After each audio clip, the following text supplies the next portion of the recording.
first up tonight is Rob Coleman, who can maybe unmute himself. Speak to us, Rob. Rob. Oh, there he is. I see waving. Yeah. Sorry. Yes. Can you hear me? Yes, we can. Oh, good. Well, thanks for the invite. I'm not going to quite take you back to the era of valves, but I am going to take you back to the era of 8-bit micros, particularly the BBC micro. I've got some slides. Hopefully I can share them. Let's go. See that? Yep. Yeah. I was going to say, if you've got any questions, just stop me as we go along, because I find it works better like that, and I won't. Otherwise, I'll forget your question at the end. So this is all about emulation on the tube. I'll go into more details about, for those who perhaps don't know what the tube and things is, but essentially, I'm going to start by talking about my computer history. My first computer back in 1982 was the Sinclair's ZX81. So unfortunately, it wasn't an Acorn computer, but the reason I got into computers really was because my uncle had one of these, and he built it from kit form. He was into electronics, and I think Sinclair sold these sort of that you could assemble yourself, and he'd done that. And I remember seeing it as an 8-year-old, and he had it connected to his black and white TV, and he had a few demos he'd written. I remember a little winking fox on the screen, and a little game he'd written where you were in charge of a boat, and you had to sink a submarine by dropping depth charges on the submarine's position. And I was completely mesmerized. The first time I saw this, I just thought it was amazing. And he said, "Oh, my cousin, who happened to live not very far from me, he had one and was selling it because he was upgrading to a Spectrum." So for my birthday that year, I got one.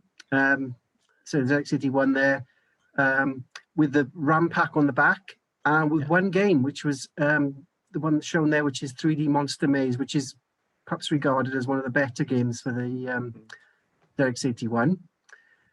As it says there, it had a black and white display, which was character-based, no sound, and a Z80 CPU. It had this membrane keyboard. I don't know if anyone remembers them, but what used to happen is if you pressed the keyboard hard enough, the RAM pack would wobble and the machine would crash. But I had that and I loved it. I had that for just about 18 months, I think. And in that time, the school got a BBC Micro. And as it says there, this had 32 kilobytes of RAM. It had a color display, 8 colors. It could do high resolution graphics. It had sound. It had a proper keyboard.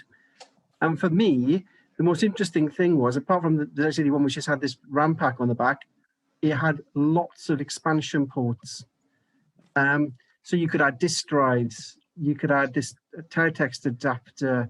And so most interestingly, I guess most mysteriously for me as a kid, with these second processors. So the BBC was designed as to potentially be a 2-processor system. The main machine, which would do all the I/O, the screen, the sound, keyboard, and then you could attach to it these extra processors in these what are called cheese wedge boxes, which you could add a 6502 second processor, which would speed the machine up. You could add a Z80 second processor and run a completely different operating system. And a little bit later, you could even add this, what was the NatSemi 32016, which is 16-bit or 32-bit, depending on how you look at it, processor, which was designed for sort of scientific applications. And I got one for Christmas in 1983. So my computer history then became my Acorn history. So as I said, I got a BBC Micro in 1983 for the princely sum of £400. A few years later, I upgraded to a Master 128. Again, that was a little bit more expensive. And then shortly after that, Acorn having launched the Archimedes, I got an A3000 for my birthday in 1990. That cost £649. I found the receipt the other day. And then much later, having left university and started work, I got a RISC PC. And I had that for quite a long time because, and that was my main Acorn machine. I did have a Windows machine as well at some point, about I don't know, early 2000s. But I got a Panda board, which cost me all of £50. And I've still got that today, and I still run RISC-OS on that, RISC-OS 5, and that served me well. I've still got the RISC PC as well upstairs. I don't use it as much as I used to, but it's still working. In about 2005, partly because of what I was doing at work, I bought a couple of BBC Micros off eBay for all of £5. I wanted something that was cheap, that I could theoretically damage without worrying about them, and something I could interface to lots of things. I was working with microcontrollers at work, and I didn't know much about them, so I wanted something I could play with. And the BBC Micro kind of fit the bill, really. So fitted the bill. So I bought two off eBay, and they came with lots of accessories. They're not as cheap on eBay nowadays, but at the time I got sort of two Beebs and lots of accessories for £5, as I said.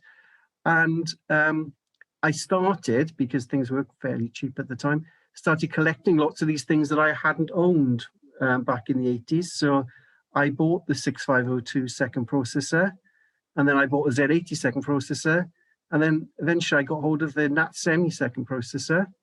And then Robert Sprouse, who you mentioned earlier, he released an ARM TDMI second processor board for it. So I bought one of those too. So I had this big array of second processors, which I've still got somewhere upstairs. And I had lots of fun playing with those and running different operating systems. At some point I got a Master 512, which will run DOS, or a version of it, and had fun playing with that. And really got into how the BBC Micro's design allowed you to run these different operating systems, different software, and was enjoying sort of playing with those when this came along, PyTube Direct.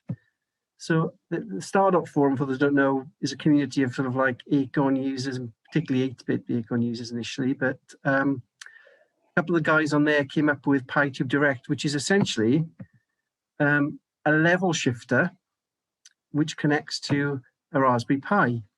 And what they do is they run code on the Pi that allows it to behave like all of the second processors. So the 6502, the Z80, the NAT Semi, the x86, and the ARM, the original ARM2 evaluation system. So, and it's dirt cheap. So the level shifter board costs perhaps, I don't know, £10. The Pi Zero is what, £5. So for relatively small outlay, you can have all of these second processors available. But not only that, they had some new ones as well. So there's a PDP-11 for mini Kavita second processor, and a 6809, which is Motorola chip. I used in things like the Dragon 32 and the Tandy machine, I think. So that came out, say, in 2015, and I got one. I'm just going to show you a quick demo of that. What I've done is rather than try to do it live, because I couldn't find a good way of capturing the output from the BBC Micro, I've got a video that I'm going to show. I recorded this earlier today. Hopefully, it's not the best quality, but hopefully it's a bit better quality than I was getting from the video capture. So, so this is PyTube Direct running. What you have is you have a command, starfx command that you enter that chooses which processor it runs. So in this case, I'm running the original 6502 second processor, and you can see it's running, I think, at 3 megahertz, which is 50% faster than the BBC Micro's 2 megahertz 6502. And this is just running a little demo that's built in, just draws a little sphere. And as you see there, it takes about 14 seconds to run. But the other thing you can do with this is you can run the same core, 6502, but much faster. And this one is actually about 100 times faster. I run this, you'll see it takes just a second and a half. The reason it's not 100 times faster is because the I/O, actually drawing the graphics, is a bottleneck. Alongside the 6502, you've also got the Z80 second processor. This can run CPM. I didn't bother running it because I couldn't find the disk, unfortunately, but I think there's some videos on YouTube of it. And as well as the Z80 and the 6502, there's the original NatSemi 32016.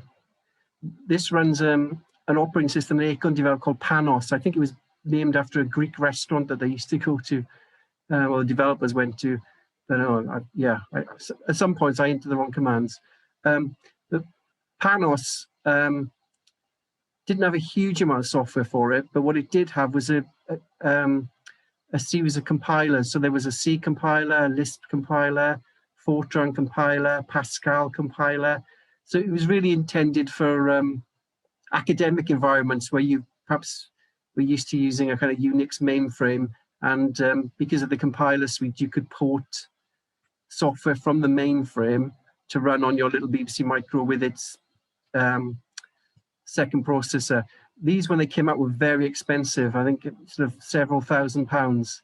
I'm just running a little demo. Just shows you a flavour of what it does. I've used this quite a bit, played with it quite a lot, and been quite impressed with it as a kind of development environment. There's a full screen editor and there's a range of compilers, and the compilers, you can get them to the different languages, you can get them to talk to each other. This is just running a little Fourier series demonstration just to demonstrate its floating point capabilities. As well as the NatSemi, there's the original x86 coprocessor that would run in a Master 512. So this is running Digital's version of DOS. I'm just loading it from the hard drive. It takes a little while to load.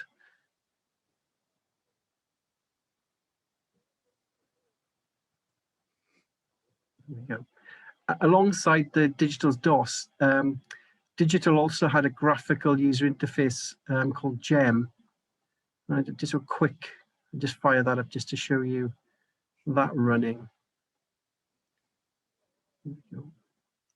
As I say, it takes a little while to load, and I would have probably shown you a bit more, but I didn't want this video to go on for too long. And also, I couldn't find a mouse, so the pointer was sort of stuck in the middle of the screen. It takes a little while to load. The hard drive I'm using for this on my BBC Master isn't the quickest. There are faster technologies now using things like SD cards.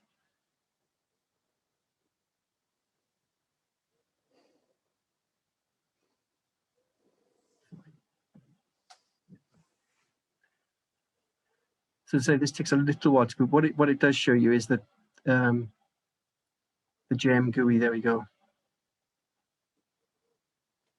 It shows the two floppy disks and the hard drive. There are a few applications for this, not a huge amount, but there's a word processor, painting program.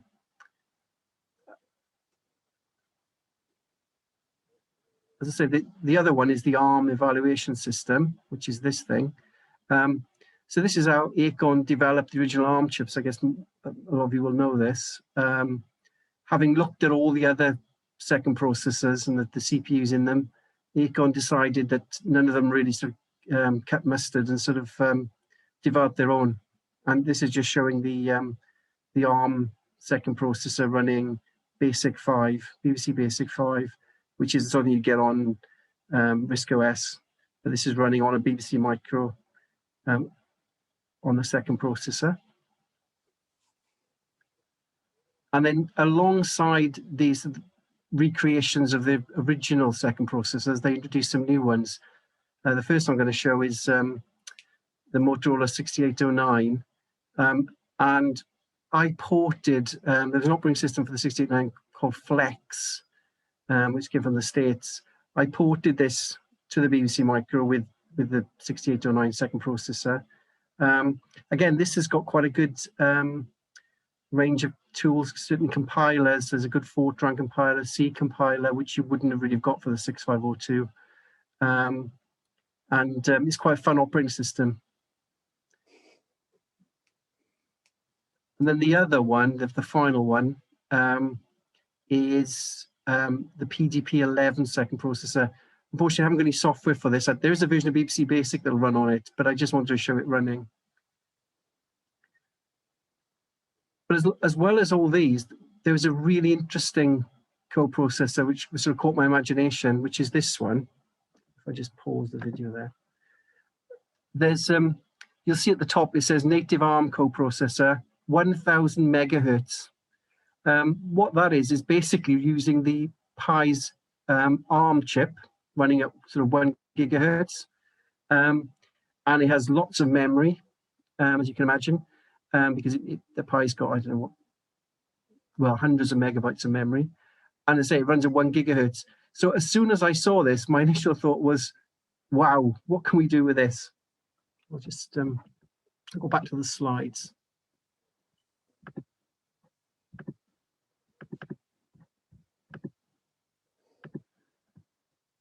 So as I say, this native ARM CoPro running at, well, at least 1 gigahertz, sometimes more. It's got loads of RAM.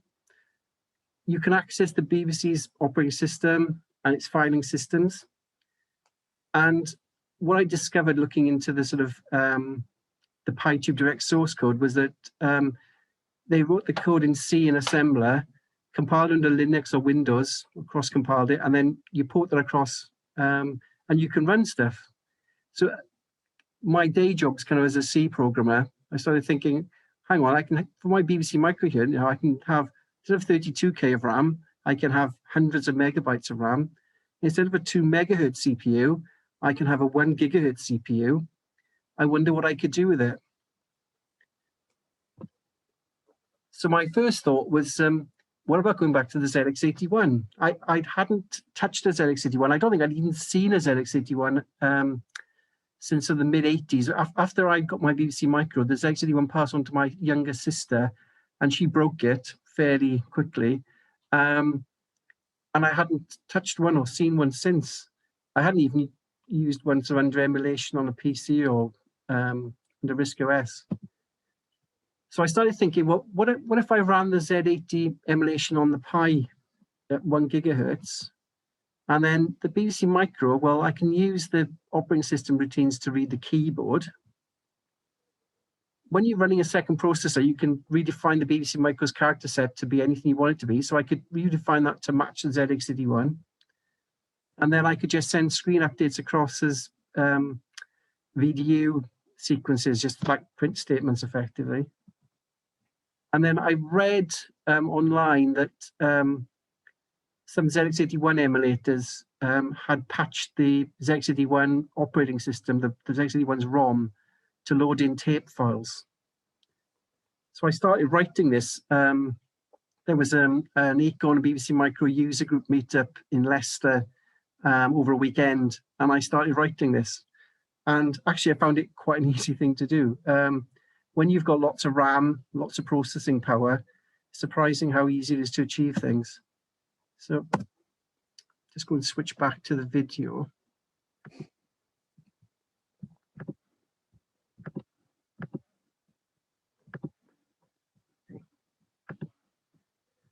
So what this is the result of that.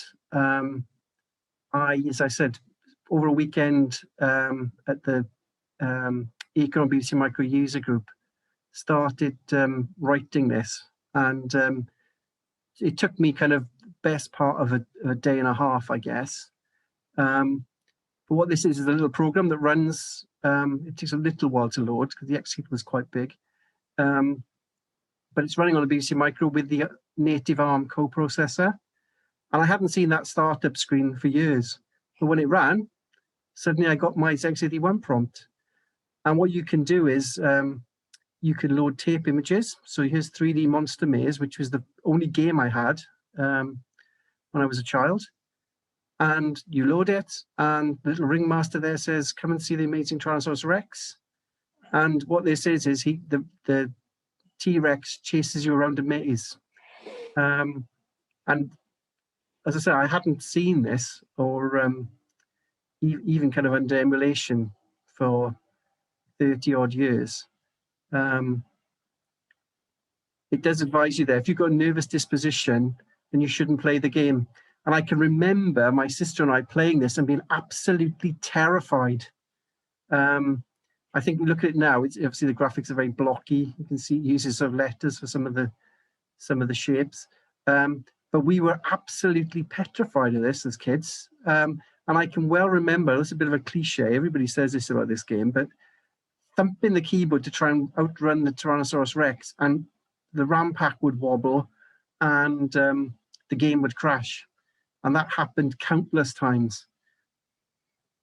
What happens here is the Z81 had a fast mode where it would turn off the screen display. I haven't emulated that. So when it says the mist of time will pass over you, what it's really saying is it's trying to calculate the maze. So you run down this little maze, obviously the T-Rex is looking for you. It says Rex lies in wait, and then it'll say at some point he's seen you, and here he comes. And this used to really scare us. It seems silly now, but I was absolutely petrified of that as an 8-year-old. But there's the X81 emulator. So this is a BBC Micro with the second processor, pretending to be a ZX81. I'll just stop and then go back to the slides.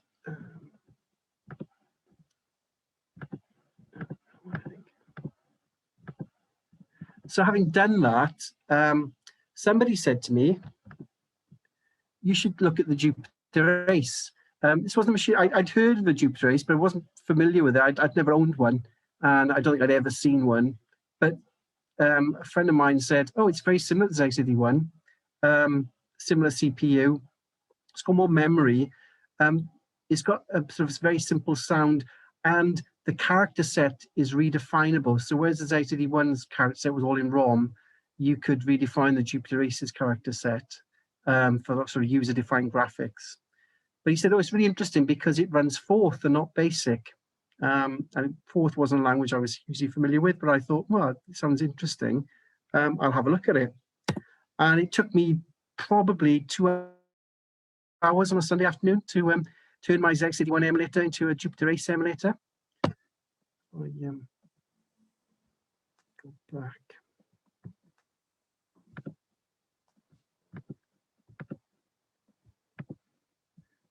So back to the video. So this is the Jupiter Ace emulator, and again, you can see I'm using the BBC Micro's filing system. All the software's stored on the BBC Micro's hard drive. I think when I did this, actually, I should apologize because the first time I did it, I forgot that you have to load the tape image in. But as I'd never seen one of these, never used one, but actually it was very similar to the Z81. Here we go. And it has a little square prompt. As I said, the first time I did this, I mistakenly forgot to load the tape image. I was following my instructions, but missed the step out. So let's see if it'll move it on a little bit. I had to reset it. But I spent a good few days just playing with the Jupiter Ace. I managed to find the manual online and sort of found out how to write some Forth. And it was quite fun. I had it playing some music and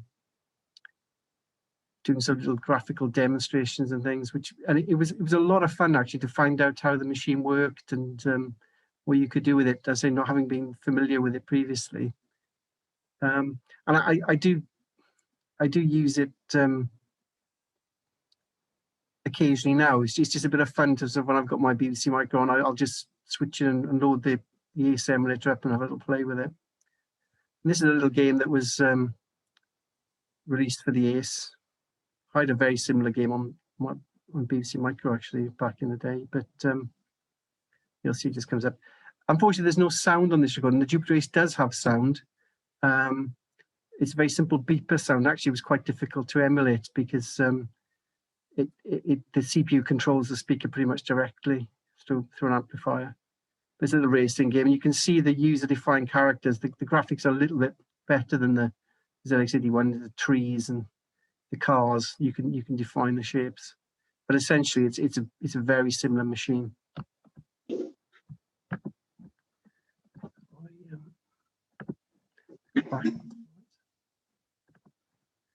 So, having done the Jupiter Ace,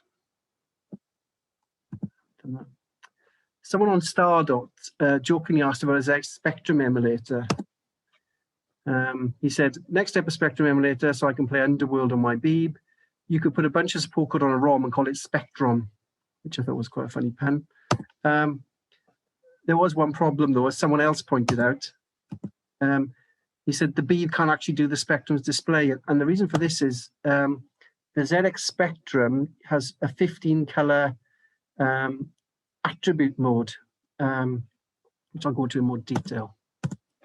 So the ZX Spectrum is a bit of a step up from the ZX81. I guess that's why my cousin wanted one rather than the ZX81. It still has a Z80 CPU at roughly the same speed, but it has 48 kilobytes of RAM.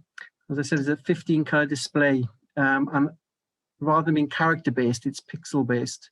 It also has beeper sound, a bit like the Ace. But the difficult thing with it is that each 8x8 pixel block has its own attributes. So you can set the foreground color, the background color, whether that block flashes, and whether it's bright or dark. So it has more colors than the BBC. The BBC only has 8 colors, really. And it has this attribute mode, which, although it has limitations in terms of that you get things like color clash, where each 8x8 block can only have a foreground color and a background color. Across the screen, you can have all 15 colors on display, which the BBC Micro can't do at that resolution. So this was a problem. And I thought for a while, there's not a lot you can do about this. I'd like to make a Spectrum emulator, but and it seems the logical next step. But it's not going to be possible. But then I started thinking, prior to this, I'd produced Video ULA, which is a board that fits into the BBC Micro and replaces the original video chip. Sorry to interrupt you a moment, Rob. Yeah. Am I the only one that's seeing the your screen sort of bouncing? Yeah, around? I'm seeing that as well. nice. Sorry, hang on. I tell you what, let me stop sharing. Let me share again. I was seeing that, but I didn't realize. I didn't think you were. Is that better? No, I'm still doing it. Yeah. Well, I mean, Try again. If you can't sort it, don't worry about it. But I Is just it the wondered if taskbar not locked? there you go. It might be. Let's try this. No, it won't let me do that. Is that better? Might be. Yeah. Screen is paused though. Let's try that. No. Let me try again. Sorry about this. Don't worry about it. Well, let's do it again. Yeah, let's do it. I'll carry on and that's fine. So Anyway, I carry on. produced this Video ULA card that gave more colors to the BBC Micro. And remembering an old article I'd read years and years before, which said something along the lines of what other manufacturers call high resolution graphics, Acorn called medium resolution graphics. And this is because the BBC Micro has roughly twice the memory bandwidth of the Spectrum. So it can actually send data to its video system twice as quickly. So I started thinking, what if we sent the attribute data byte followed by the pixel data byte? Video ULA could then interpret that in the way that the Spectrum does, and we could have a Spectrum graphics mode on the BBC Micro. So that's what I did. Yeah. The next problem was that unlike the Ace or the ZX81, the Spectrum has pixel-based graphics rather than character-based graphics. And that to receive wisdom was that the tube is too slow for graphics. It runs at 2 megahertz, so it's quite a fast bus for its time. But nevertheless, people said that you can't do graphics across the tube because it's just too slow. Then I started thinking just how fast were our 1980s micros, and realized that they can't update the whole screen every frame. If you think of how kind of micros back in the day were, you wouldn't get like full motion video on them. They tended to move little characters across the screen. So I thought, a bit like my ZX81 and ACE emulators, what would happen if I just sent the differences between each frame across? Initially, I was using the operating system transfer routines to do this, but found they were too slow. Partly because what they do is they wait a certain amount of time and they check if there's data available. What I realized was that because the Pi is so much faster than the original second processors, if I sent data across in a tight loop, the Pi was always fast enough to keep supplying data before the BBC Micro signaled that it was ready to accept more data or needed more data. So I could eliminate, if I wrote these routines myself, I could eliminate the need to check for data. So this custom VDU handler, the VDU queue is the deepest. So basically, it fills up, I think it's 24 bytes deep. And by writing my own routines, I could get around this check that data was present on the BBC side and therefore move data faster. I was slightly concerned that it might not work reliably. So I just tested by leaving a demo running for 48 hours, a little graphical demo running on the ZX Spectrum emulator for a couple of days. And when I came back after a couple of days, yep, sure enough, turned the screen on and it was still running happily. So I knew that I hadn't had a situation where the Pi had not been able to send data in time. So it would work.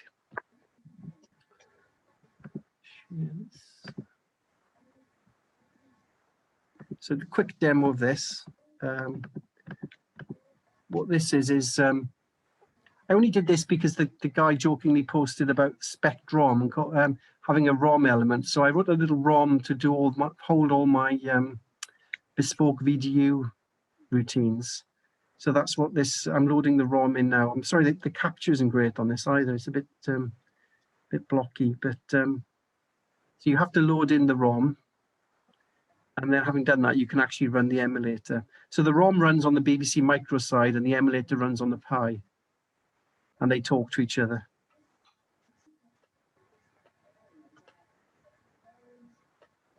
And again, I do own a Spectrum, but I wasn't hugely familiar with the internals of them. But it was a lot of fun learning about it. And this is the Spectrum, and you can set the border color. And what I did was, rather than have the kind of tape files, the Spectrum's community typically uses these snapshots, which basically capture the whole of memory.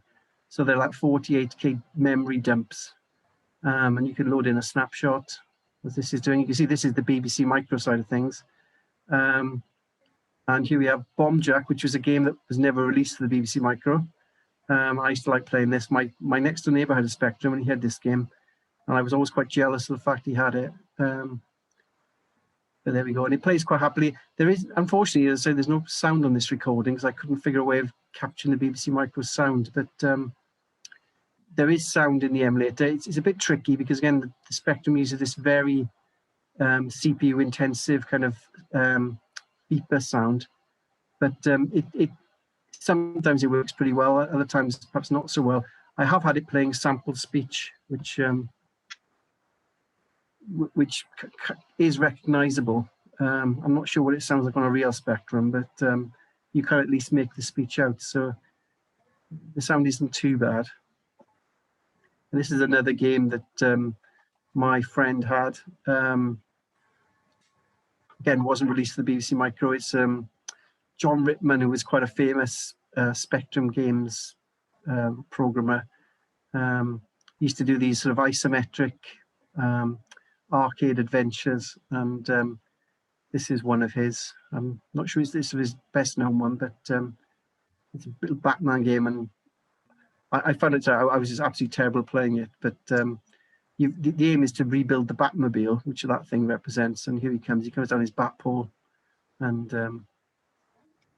there's Batman, and you can move him about, and you've got to solve certain puzzles and collect pieces of the Batmobile.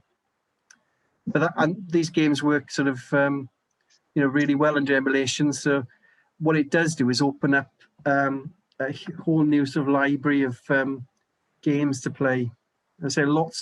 There are lots of BBC Micro enthusiasts now who have PyTube Direct, and with Vision ULA you can play these Spectrum games. So having done that, I was really kind of emboldened, I guess, because I kind of perhaps I'd taken as far as I could, but there was one further step. The Amstrad CPC computer was sometimes called a Z80-based BBC Micro. So Z80 CPU, 64K RAM. It had the same graphics controller as the BBC Micro, a 6845, but had a 27 color palette. So rather than an 8 color palette, 27 colors, and it had a slightly different sound chip. In some ways, the Amstrad sound chip is better than the BBC Micros.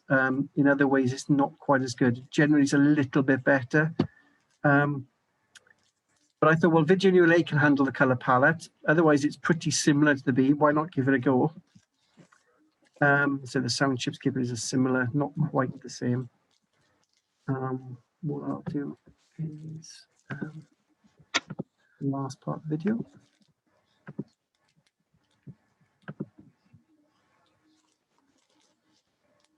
And so it's the same idea, really. You load up a ROM, which is what I'm doing now, and that handles the communication between the Pi and the routines on the BBC Micro, and then run the emulator on the Pi.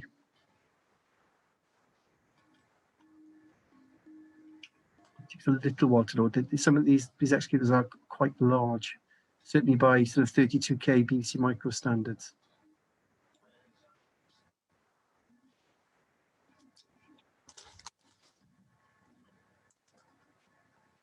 There we go. And what you're presented with is the Amstrad 64K microcomputer. And just to show you, it doesn't come up very well actually, the Amstrad can do orange and various other colors. I was just playing around with that. But again, it's a similar sort of idea. You can load snapshots into memory.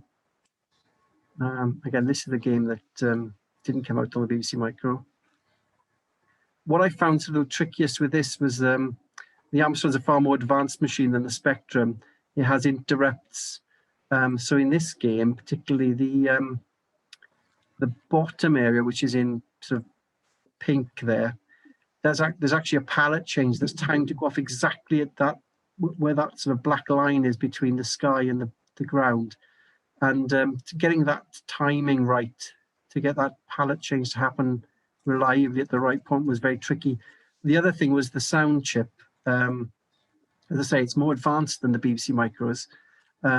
So I had to sort of cheat a bit. But well, you can't hear it on here. What I can do, hopefully, is I can kick it off and you can hear some of the sound. I don't know if you can hear that. Mm-hmm. Yep. You can hear that it. Yeah, hear the sound fine. And the mix fairly sort of faithfully. That's coming out of a real BBC Micro, which I've got set up next to my laptop. So that was the trickiest part. But other than that, actually, it was fairly easy. So it's a really interesting machine, and I really enjoyed learning about it. So you can see the kind of the different colours and things it's got. But yeah, that was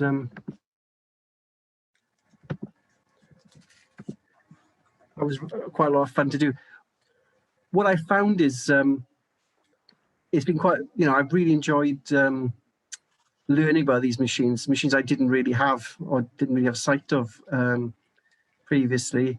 And I've just been amazed at sort of the potential, really, of the BBC Micro with a second processor, like that whole concept. The fact that it can behave like a completely different machine. Obviously, the Pi helps with its speed and large memory, but just that concept of the tube and what you can do with it, really kind of really enjoyed using that. Any questions?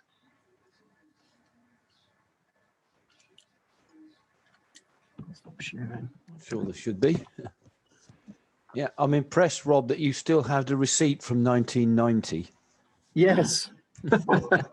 Remind me what machine that was for. That was for my A3000. God. Yeah, it was in a manual, actually. I kept the manual. I hadn't kept the machine. I think that got thrown out sometime before I got married. The machine was at my parents' house and they threw it out, but they kept the manual and the receipt was in the manual. I've still got the manual. I see. The receipt, yeah. And the other thing is you're talking about being terrified by the Tyrannosaurus Rex on a ZX81. And you were 7, did you say? 8. Yeah. 8.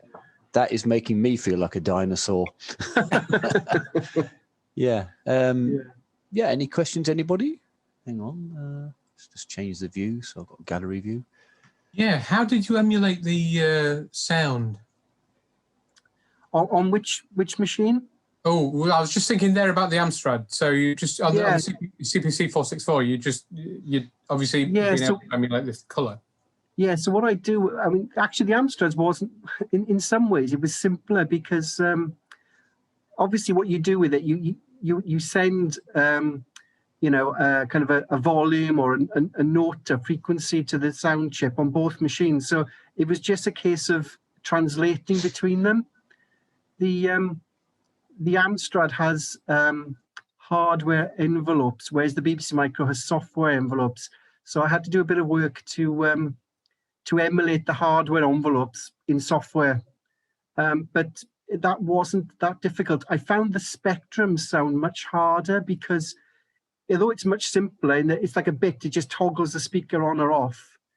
That's actually really hard to do when you've got a sound chip that wants to kind of accept a frequency or a volume. And so what I did with the spectrum was have 2 modes. One where it tries to interpret what's going on with the speaker as a frequency. So it just samples it over a period and says, oh, you're trying to send this frequency, and then sends that frequency to the BBC Micro sound chip. And then another mode where what you do is you set the BBC Micro's sound chip to output the highest frequency you can, and then you do like a pulse code modulation. So you turn the volume on and off to replicate what the Spectra speaker is doing. But so that works well for like sample speech, as I was saying, but it tends to be quite processor intensive. You're sending a lot of data. For most games, I just try to do the frequency conversion or guess the frequency and send that. That works well for some games, not so well for others. But I found the Spectrum much harder to emulate the sound. The Amstrad, actually, the sound is pretty good on the Amstrad emulation.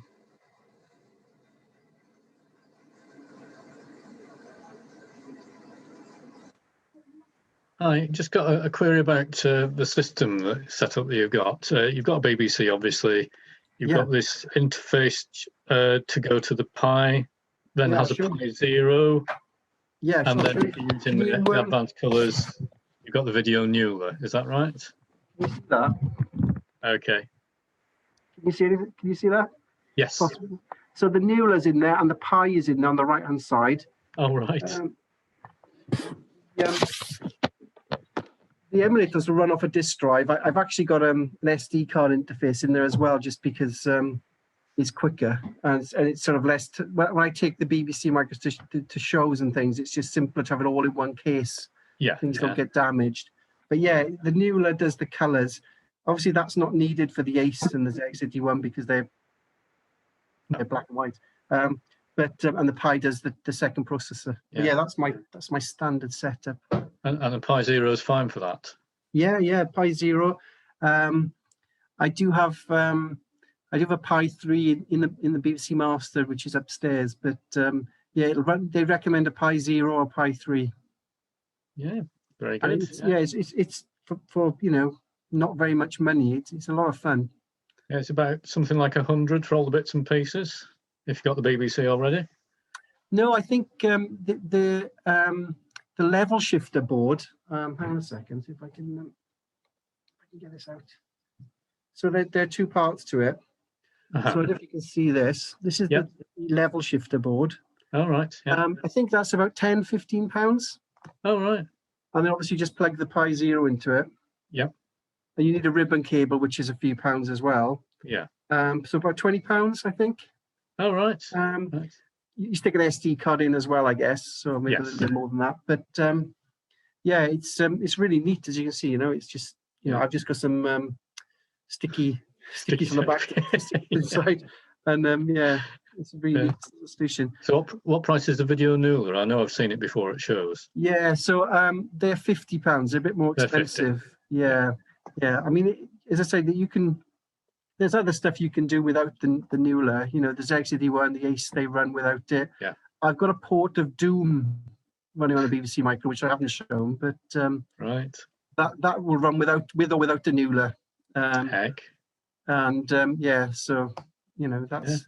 But other people are doing some stuff for it now as well, which was kind of why I did the Doom thing, because I just wanted people to see what you could do really, you know, with the Pi. I think I'm correct in saying that the BBC really is the only computer of that time that's readily available that has this second processor capability, isn't it? They were absolutely thinking well past everybody else, weren't they? Miles, and as I was saying, trying to get across really, I've just been amazed at how far you can push the concept and how well it works. You know, they were really very forward thinking. Yeah, really good work on your half. Thank you. Okay. All right. Maybe if there's no more questions for Rob. I think Keith Parker's put his hand up at the moment. Has he? Oh, sorry. Keith Parker. Sorry. Put his hand up. Oh, he might have been scratching his head, like people at auctions that buy things they didn't mean to. No idea. Okay, so thanks very much, Rob. You're welcome. Very interesting. And different, I have to say. Yeah. So next is Andy Vawer. Hope I've pronounced your name right, Andy. Yeah, thumbs up. Good show. Yay. So over to you. Thank you. Can everybody hear me all right? Yes, thank you. Can. That's a good start. Hopefully the internet will hold out at this end. We shall see. Have you wetted the string? Well, it's been dry today, so we'll see how we get on. Let's see if I can share this screen.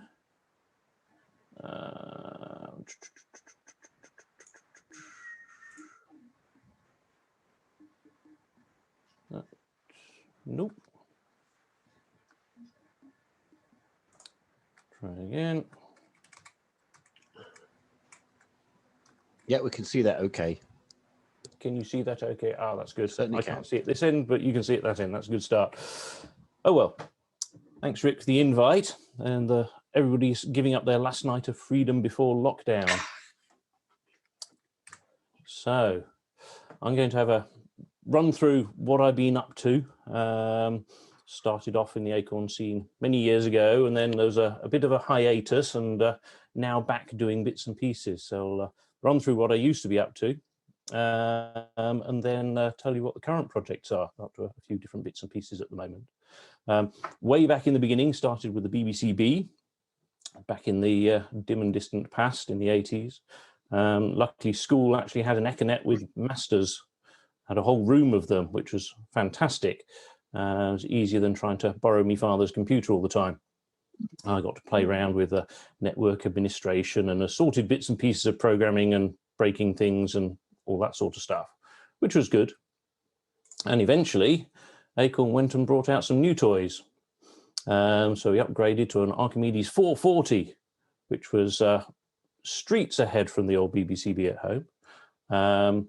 Started with Arthur, which was very colourful, but a bit limited. And then finally we got as far as RISC OS. And that's when I started doing sort of real world things with it. Father's a veterinary surgeon, or he was a veterinary surgeon. And so for his work, they changed the rules on what you needed to do for doing sticky labels on medicine. So we built a label printing system that ran on the Archimedes. And it did stock control and basic client records, just so you didn't have to write it all out by hand every time or type it all out by hand every time. And that worked quite nicely. Eventually got lucky and managed to upgrade to an A5000, a big step forward with an ARM3 in there, which was quite nice. And we started building a far more comprehensive practice management system.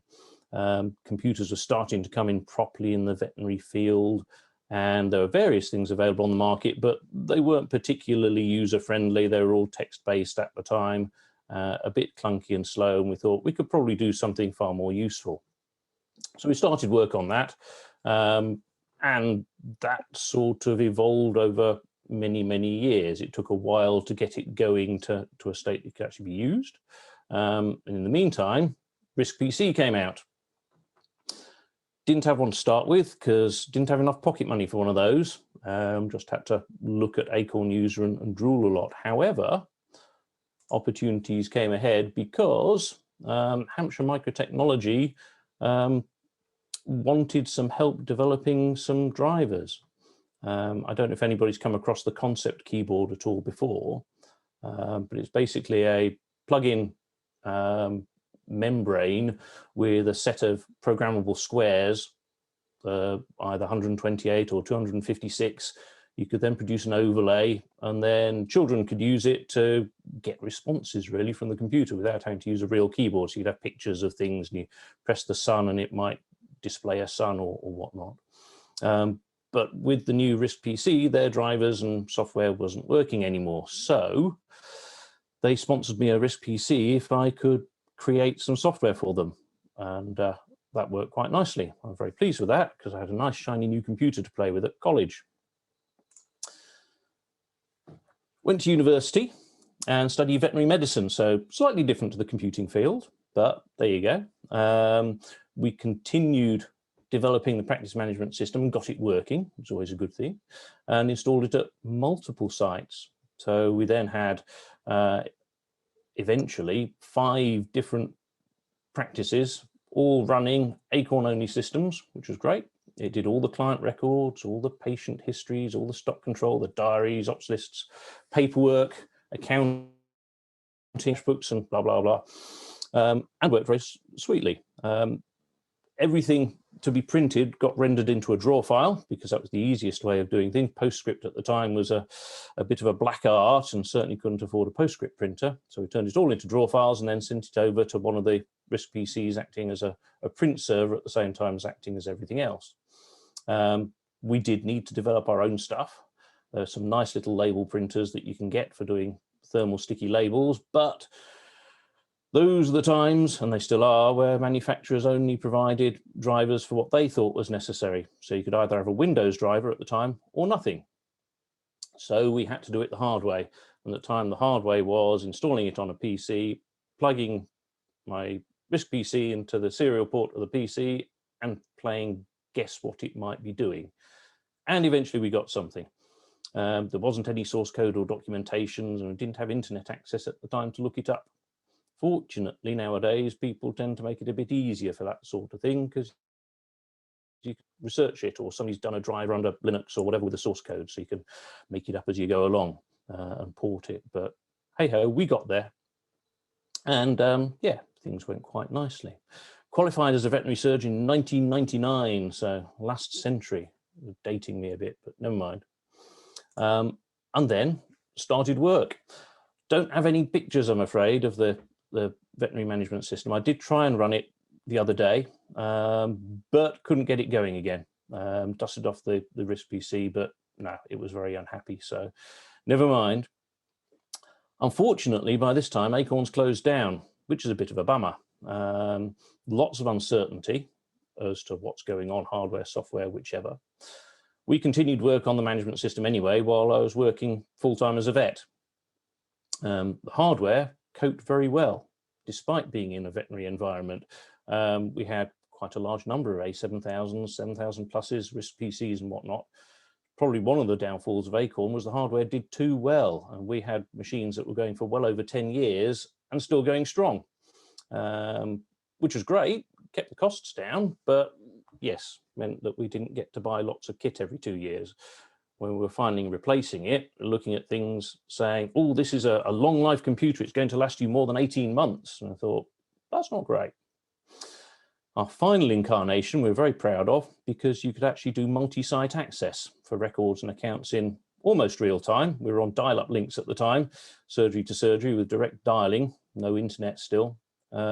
Surprisingly, when we were looking at work for upgrades on PC systems, as recently as 2 years ago, one of the main systems on the market still can't do real-time access of records from remote surgeries.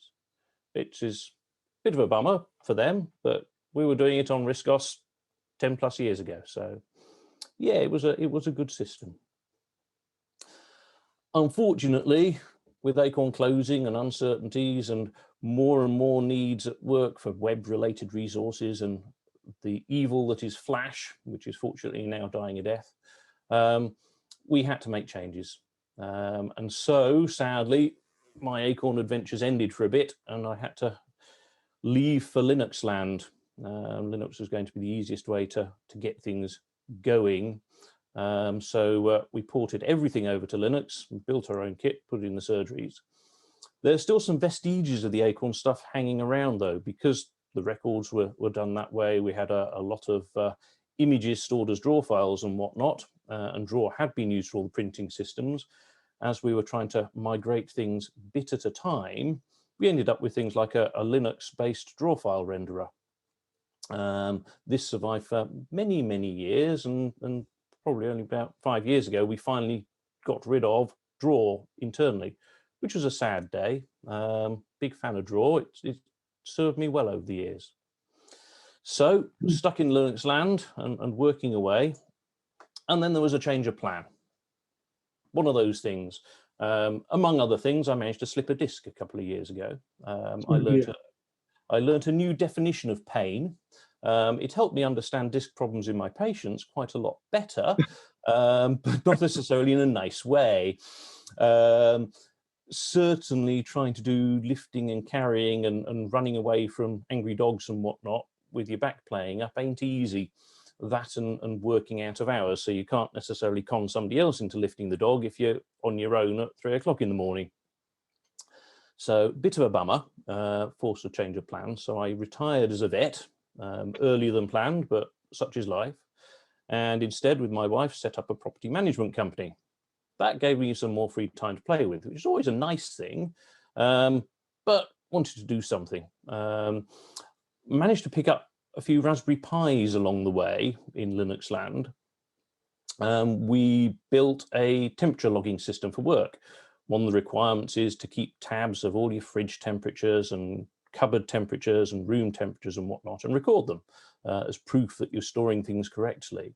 And the nurses could never be bothered to run around all the rooms writing down the temperatures. So we'd acquired a remote temperature logging kit, plugged it into a Raspberry Pi, and all they had to do is look at the little screen and say, yes, it's not beeping at me, or look it up over the little web browser. So life was good, but that got me started on Raspberry Pis. I had noticed at the time that it could run RISC-OS. You put the noobs disk in and give it a spin and say, oh, look, RISC-OS 5 is available. I thought, that's nice. Haven't played with that for ages. It'd be nice to have another play because it was a fun system. And it could let me do some of the stuff that I used to play with. So I lurked a bit on the RISC-OS Open forums and noted that they wanted help in moving the operating system. And I was at a bit of a loose end, so that then led to bounty hunting. Various things that they wanted to do. I by this time programmed all sorts of different things, so I could do C and ARM and Perl and whatnot. Thought, yeah, let's have a little rummage. So I had a rummage in the source code and saw what we got, which was quite nice because in the past, of course, you've never been able to rummage and see what actually goes on under the bonnet properly. Quite easy to get back into it, surprisingly. Did a couple of bits of tinkering and said, yeah, this works. So spoke to Rule, and with their blessing embarked on the clipboard bounty, which some of you have suffered from since, depending on whether it's been working or not. First bit to tinker with was draw. Still a big fan of draw, and it was lovely to see the innards of it and actually fix it up. And being written in C, it wasn't too hard to get underneath it and work out how to tinker with it and extend it. It was also a useful warm-up to getting the clipboard functionality in. The original implementation used Fred Grouter's clipboard module, but the suggestion was it ought to be doing it properly natively, so yes, we started it and did it from scratch. But that helped the understanding, which is quite important when it comes on to doing other bits like the WIMP. That was a bit more interesting. The WIMP source code probably ought to be labeled "Here be dragons." It's all in ARM, which is fine, but it's a little bit tricky to see exactly how things hold together. The source files have lovely names which start WIMP 01, then go WIMP 02 and WIMP 03 and so on. So yes, if you want to look for a particular piece, be it I want to tweak key presses or whatnot, you just have to search the source files. There's no easy clues to say WIMP 04 contains icon redrawing or whatnot. But with a little bit of tinkering, we got there. Have to admit, modifying RPC emu did help a lot, because when you start breaking modules and things, you can't really see what's going on the screen when you've stuffed your computer up completely. But with a bit of tinkering, we could have console debug messages off to Linux side, and then I can see why I've stuffed it completely. Certainly some of the stuff inside is rather unpleasant to play with. WIMP set caret position, I've decided, is horrible. But yes, we got there in the end. Having done those bits, one thing that did make sense, it wasn't part of the bounty, but having done the clipboard side of draw and edit, we said, well, let's do paint as well, just because it's part of the original 3 main applications and it seemed sad to leave it out. And seeing as the code had been done in C for draw, it wasn't too much work to import it into paint, do a little bit of tweaking, and bingo, paint had clipboard operations as well, which was nice. So now we could actually drag and drop things really well between draw and paint and edit. So life was good. Yes, there's been a bit of debugging, unfortunately. It's one of those fun things with ARM code where it looks great, and then you change one little thing and something breaks somewhere completely different because you forgot about a register or didn't get your stack quite straight. And it takes a while for somebody to find those. Although we've done various bits of testing and Rule have done various bits of testing, there's always something silly out there and you think, oops, I haven't spotted that one. But we're pretty much there then. Still pondering a couple of features in there that aren't bugs per se, but how we might do things better for intercepting drag text and whatnot to get things updating properly. But on the whole, it's going nicely. So that was the bounty that's been finished, or near as darned it finished anyway. So we move on. While been awaiting feedback and testing on the clipboard bits and twiddling my fingers sort of thing, because it takes a little while. You do a piece of code and send it off, and it takes a while for them to rip it apart and rummage through it and see what goes and what doesn't go and all those things. But I've been tinkering with pings. Obviously use pings quite a lot on the other computer systems, and it would be nice to be able to do them on the Acorn side as well. There are libraries on the Linux side that are quite easy for using for generating pings, so you don't have to worry about all the messy bits inside. So it didn't seem too much hassle, having already rummaged inside Paint, to try and add some export facilities. Had another chat with Rule, and we went through various bits. We updated libping, because the current one in the build tree was rather elderly, and allowed it to be compiled with the options of read-write, read-only, or write-only libraries. Using that, we now have a compressed ping module, which works pretty much like compressed JPEG does. So you open a stream and then send lots of stuff to it and then close it, and it will either create you a file on disk or an image in memory that's all ready to go. Using this, we could then add ping export to Paint, but also change FSI. The little picture on the screen of it doing its stuff. There's an export JPEG option as well, just because compressed ping is very similar to compressed JPEG, so it wasn't much effort to do the bonus bit as well. Now, the version I've got on screen there isn't the current version of Paint. This bounty's temporarily on hold because of the other big Paint changes that are quite awesome. So the plan is that we've waited for those, and once those are all finished and sorted and happy, then we'll re-merge all the ping stuff in and we'll have even more awesomeness.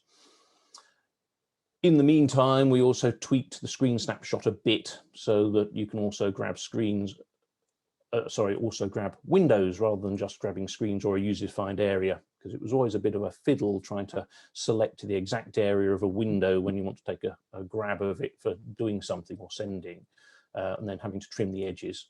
So now, grab window, click on the window you want to grab, and it'll pop to the front, be photographed and pop back behind where it's supposed to be. Apparently Select does that. I never had the luxuries of playing with Select, unfortunately, but it's there now. So yes, it's just waiting in the wings. It is out there. There are bits of source and whatnot that we'll have ready to go, and eventually we will merge it in, test it, and roll it out, which would be quite awesome. So that's this current official bounty project, but that's not all we've been playing with. Just to exercise the brain a little bit, we've worked on a different version of Pinboard. There was a random discussion a while back about Pinboard on the rule forums, and certainly got used to using more flexible desktop backgrounds on the other side, be it Windows or Linux. And because Andrew Rawnsley had mentioned various bits and pieces, I had a chat with him last year at the physical London show, when we could have such things as meeting people in person that we're not allowed to do anymore. And said, yeah, it's something that might be worth doing. Why not?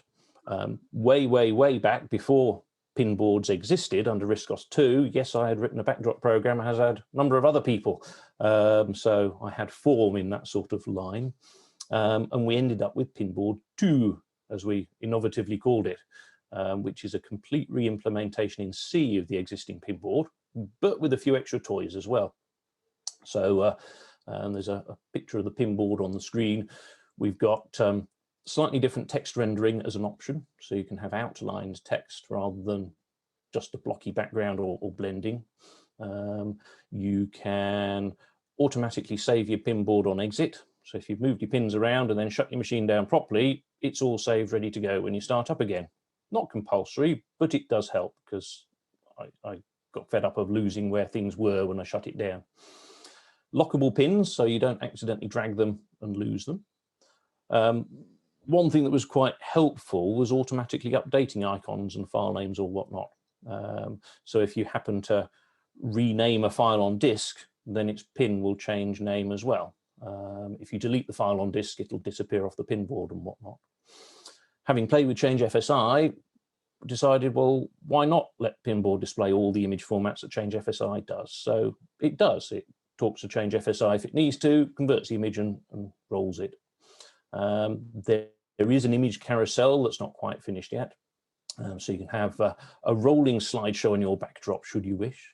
We can have little watermarks, which is something Andrew wanted to be able to have a standard backdrop, and then you put your little tag in the corner rather than having to re-edit your whole backdrop file every time. So you can overlay a draw file over your Pinboard.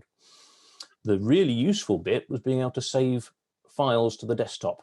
One of those silly things where you want to save a file and you haven't got that filer window open and you've got to drop it somewhere. So you drop it on the Pinboard, and now it will actually save it to a configurable space. And then when you finally got around to opening the filer window, you can move it out.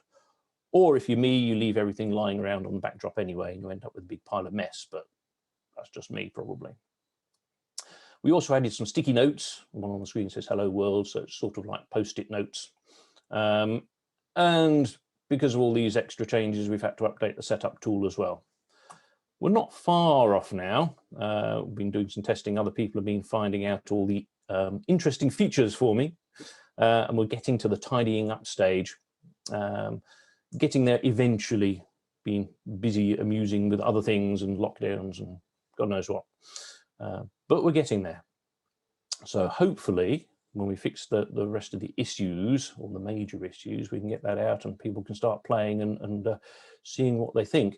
And the hope is, if all goes to plan and it works properly and we tidy it up inside so it's not quite so ugly code-wise, that WROCC will consider using it as a replacement pinboard, and it's just another step on the way to getting RISC OS done more in C, so that porting to 64-bit or whatever we might get lucky with in future is a little bit more straightforward. That's the theory anyway. That leads us on to the final project, which is quite a big one. Sadly doesn't lend itself to pretty pictures. Goes by the name of Internet 6, since the current Internet module is version 5 and a bit. Short answer is I want Wi-Fi. I've got lots of network sockets throughout the house, probably far too many than is healthy, and there's large amounts of bonus network cabling through the house. The Wi-Fi is very tolerant of it. Wi-Fi is still very handy for laptops and whatnot, and it looks like I'm not the only one. I had thought about doing it myself, but it is a stupidly huge project to undertake. Having chatted to Andrew Rawnsley at the London show, they'd already started looking into such things and already done some groundwork. There's a commercial project they're working on that requires internet module to be updated. So great. So I'm collaborating on a new internet stack. So fortunately, it's not just me, because it is a big scary thing. And we've just got to the stage where we're thinking, actually, this looks probably a practical thing to do. We've had to do various bits and pieces under the bonnet. So there's a new MBUF manager. At the moment, it's all ARM code, although that's possibly going to be tweaked. It runs slightly differently to the old one. The plan ultimately is to have it as a drop-in replacement for the old one, but it has a few extra features to cope with the internet stack itself. The plan is that we've taken the OpenBSD internet stack. It's fairly mature. It's got a good reputation for security.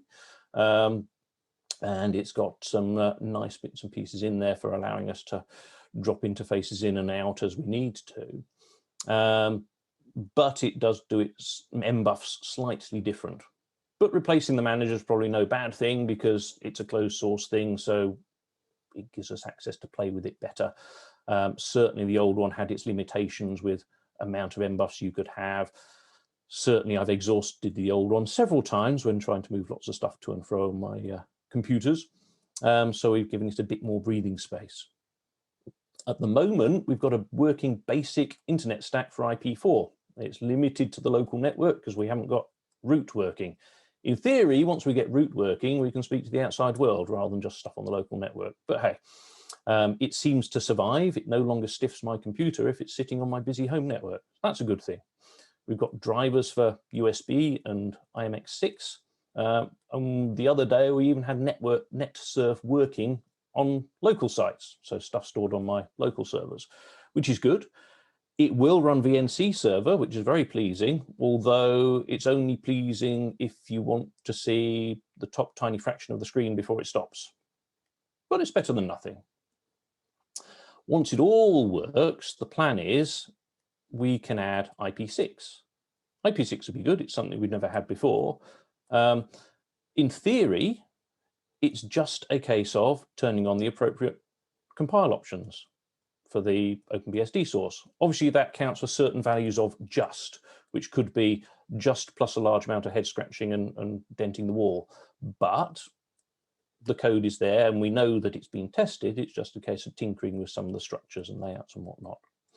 Admittedly, the rule bounty aims aren't quite the same as what we've got at the moment, but we have been talking with them about how we can merge the two ideas together now that we're getting towards a viable proof of concept. So it's not the most exciting thing to show on screen because it's just stuff that sits under the bonnet, but it's certainly going to be quite important. And if we can get IP6 working, we can then move on to Wi-Fi. And if we can get Wi-Fi working, that would be darned awesome. We shall see. So yes, up to a few bits and pieces at the moment, trying to keep myself out of trouble and trying not to break all of your computers too badly in the process. So thanks to various people on that. Thanks to Rick and Wakefield RISCOS Computer Club for asking me. Thanks to RISCOS Open Rule for doing the bounties and getting things going with RISCOS, which is great. RISCOS Developments and RComp have been helping out with my other projects and toys and whatnot. So very grateful to them. Anybody's got any questions, feel free to shout. Yeah, can you unshare your screen first, please? I will try. Andy. I will try.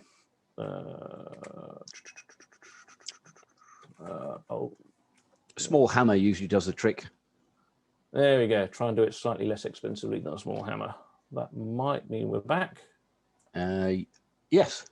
Frozen for a moment, but now back. Yes. Great. Thanks for that. Yeah, we'll have questions. That's quite a career change from being a vet. Yes, it is a bit. I was watching the Yorkshire Vet this afternoon or this evening, and yes, the poor fellow being terrorised by these Hungarian, is it Mangalitsa pigs? Ooh. Horrendous things. I played it safe and stayed with the small animals. Yeah. Although small counts as a Great Dane, which is still bigger than most things. So. Don't want to be doing that with a bad back. Not really. Anyway, so questions, anyone? They're so stunned. Bored them to death. No, I don't think so. Even I understood some of it. That's good. Oh, yeah. Got a query about clipboard and paint and draw and what have you. Yeah. What I use RISCOS 6 for at the moment, you can drop paint into draw and then export it as a JPEG straight off. Have we got to that yet? Or is it a bit more long-winded than that? You can drop straight from paint into draw. Oh, okay. So that works fine. You just drag a sprite from the sprite window straight over into draw, as you'd expect, really. You can't save as a JPEG from draw. There isn't the image file converter that you ended up with under select and later. You would have to drag the sprite into paint and then save from paint as a sprite. Right. Or if you've got a sprite that's already in a draw file, yes, you can drag the sprite from draw into paint and then export that as a JPEG. I had thought about ways of doing image file conversions and whatnot, and sketched up an idea. And when this was when we were originally looking at just creating pings, I designed a scheme, and the worry was it was going to be a much bigger job than just getting the ping export on. So we backed down and said, let's be sensible about this and start with the easy one. So we did ping and JPEG exports rather than trying to do any image format to any image format. But one day you never know. Yeah. So you said you got some of these things sorted. They're not presumably in 528, are they? They're going to be a later edition, are they? The draw clipboard, the paint bits for drag and drop and clipboard work, and the WIMP stuff is all in 528. Oh, right. The paint exporters ping and JPEG isn't in 528 because we were waiting on the other paint improvements, which were far more important to go through to 528 really than just the ping export bits. Yeah, because I saw there's a thing in the bounty scheme, isn't there, for different ideas of what to do with paint. So I think one of the things I'd like is just the variable fonts and sizes, and undo just by one would be good as well in paint. So undo is invaluable. Once you've got used to using undos, then it's a lot easier. It's so easy just to donk something in the wrong place and then swear a lot and think, when did I last save my sprite? Yeah. No, when you do like a fatal change, you know, you got everything so far and you got spot on, and then it's just all gone horribly wrong, you know, with whatever you just pressed. Yeah. So just one step backwards to be really good, I think. Don't know what other people think, whether they've had a look at the bounties, but I think for me in Paint, those would be the two top ones, undo by one and variable fonts. So, but thanks very much for the rest of the work. It's the sort of thing we love to see, and especially sort of knowing that Wi-Fi is on the way. You know, we won't ask for a timescale, pointless. But the fact somebody's actually getting all that sort of thing sorted out to an end point now. So it's more than just a talking thing. We have a plan of how it might be possible to do it using the OpenBSD stack that provide Wi-Fi hooks. We should be able to use those. The downside is that whereas with the wired stuff, there are already drivers. So it's been quite easy to tweak drivers to the new specification because somebody's already written them and done the hard stuff. There aren't any RISC-OS Wi-Fi drivers out there. So that is going to have to be a proper bit of head scratching and porting. So not quite. Well, I think that's all. The next thing everyone's really interested in. I mean, it seems like the web browser is getting there currently, isn't it? Is it the Irish? Nice developments on the web browser front. Yeah, because I've got that on the RISC book, and they've got sort of like a part-way version, which the Centre RISC book uses, and that seems quite good as it is, to be honest. Adding the Wi-Fi brings us into the real world, really, then, doesn't it? So, that's the plan. Yeah, good. We live in hope. It's just we'll know it's going to be next year sometime, but that'll be good.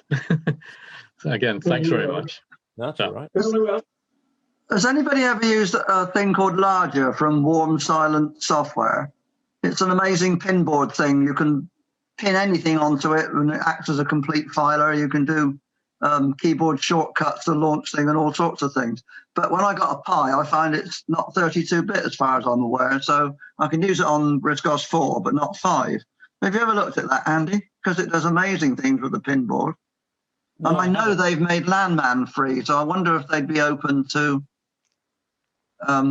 letting us use it on 5. Be interesting to have a rummage, because if we can add all the nice toys that people are missing, that'd be great. And it does multiple screens as well, all sorts of things. Certainly, there are a number of third parties. Ruth was nodding in it. Have you used it, Ruth? Long time ago, I remember using it, but not recently. It's terrific. Makes life so easy. You have you, Rob? I've got it on my A540. I think my RISC PC had it as well. Yeah, I bought it back in the day. Yeah, I think it was 26 quid when I bought it at a show in about 2002. If you get well, I could send you a copy, I suppose, Andy, or if you wanted to play with it.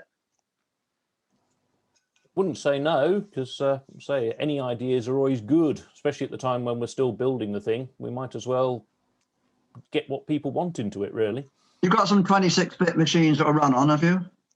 I can probably cobble something together. Yes. Right. If you send me we've got a link or email, we can. I shall see if I can send you one through the chat. Ain't technology wonderful? Sometimes. It's brilliant, isn't it? Apologies, by the way, if everyone's heard crunching noises. I was crunching a bit of pizza, thinking my microphone was off. Not so. That was easy. Even I can remember that. It's short and sweet. Okay, I'll see what I can do. I'll send you a copy. Fabulous. Thanks, Chris. That'd be worth looking at. Can I ask if the Linux draw file renderer, the code for that's anywhere or available? It is about, yes. Would you be interested?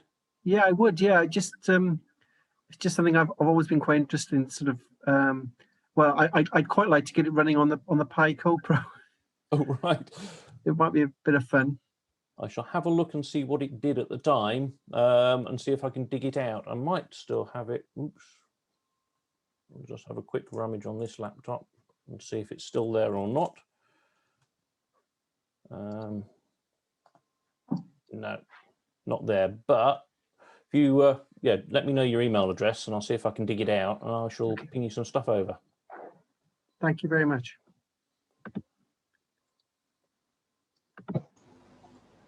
I think it basically worked as converting draw files into PostScript. And then obviously you can run that through GhostScript or whatever to generate whatever output format you like. Hi, can I ask about Pinboard 2? Yeah.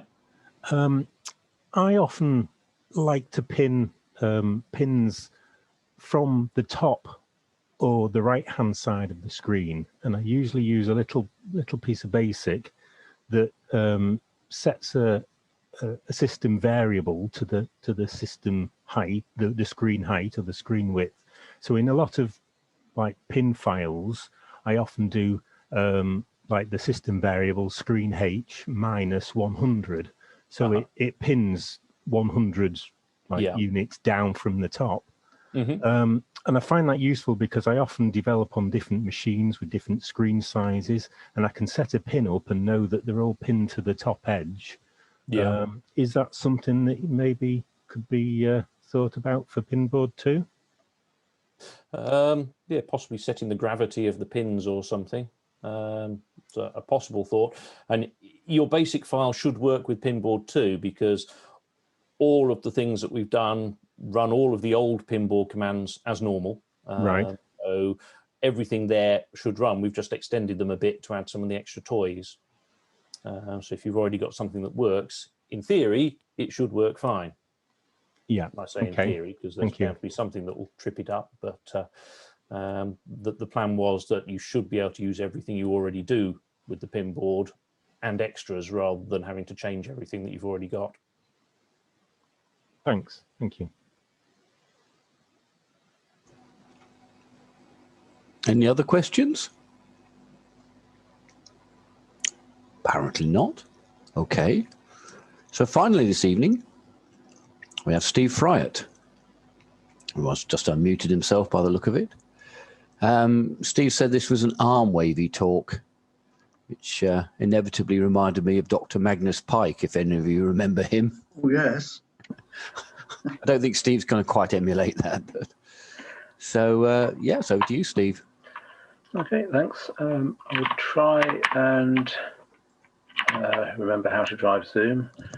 So you should all now be able to see, hopefully be able to see RISC-OS desktop. So a couple of weeks ago at the London show, I was talking about the various bits and pieces that I'd got up to during the previous months of lockdown since the start of the year. And just one little bit of well, there's two bits of unfinished business, one which is the main thrust of the talk, but one just to tidy up on a couple of loose ends from my demonstration of Launcher, which is an application launcher, and that was the main thing that I was actually effectively releasing at the London show. Got quite a lot of useful feedback at the show itself, and I'm pleased to report for anyone who was actually watching the talk and looking at the discussions that if you want to reduce the size of the little panels down the side of the screen now, there's now an option to make them as invisible as you like. Now that you no longer actually have to click on them to open up the panels. And the other discussion that came up in the chat afterwards and then on email was someone said it would be quite nice if you could actually place labels underneath the links, just to make it a bit like a couple of other application launchers that I can't remember the names of. So a little bit of tweaking later, and now Launcher will emulate alternative products if you so wish. I'm not going to run through the demo of Launcher again because I did it all a week and a half ago, and anybody who's been to both talks will be bored stiff if I do that. But towards the end of the talk, I discussed some of the other bits and pieces that I've been doing during lockdown, and got onto the subject of the past couple of months, where I've actually been working through, I suppose, the sort of final phase of actually getting all of my software out, properly out open source, and with all the source code out there as well. And so I just thought I'd have maybe just run through that in whatever time is available this evening, just to kind of explain what I'd done, how I'd got here, why I'd done it, and why end users in a sense might be interested in this, even if they're not developers.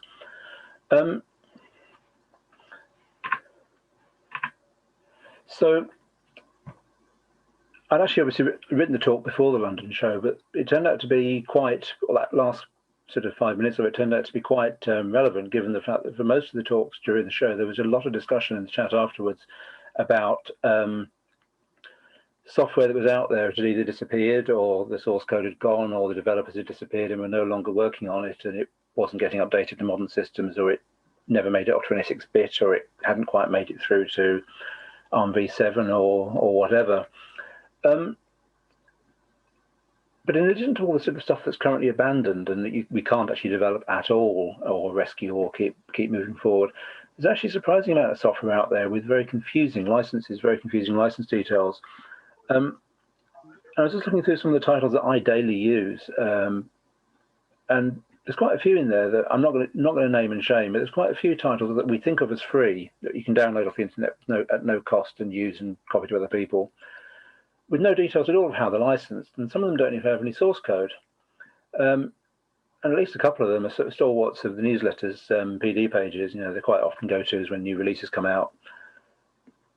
And it sort of gets you thinking, this is fine while the author's around, but what happens when they lose interest and move away from the platform? And I think I first released software in around about 98, 99 or thereabouts, so 20-something years ago, which is sort of depressing thought.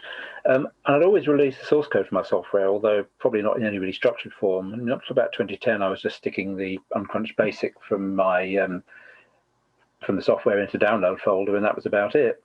And I tended to license stuff as freeware, which was what everybody did in the 1990s.